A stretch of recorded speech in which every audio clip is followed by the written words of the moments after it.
বাসে ডাকাতি শ্লীলতাহানির ঘটনা এবার মির্জাপুর থানার এএসআই বরখাস্ত। সাভারে ৩ জনকে গ্রেপ্তার করেছে পুলিশ।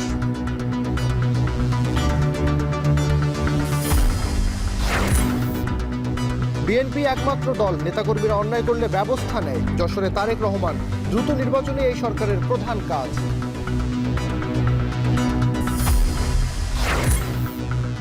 এটিএম আজহারকে মুক্তি না দিলে ৩ কোটি কর্মীকে জেলে নেওয়ার প্রস্তুতি নিতে হবে সরকারকে। লক্ষ্মীপুরে জামায়াত আমির।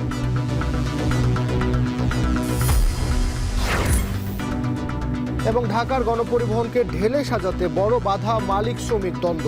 সরকারকে জোরালো পদক্ষেপ নেবার তাগিদ।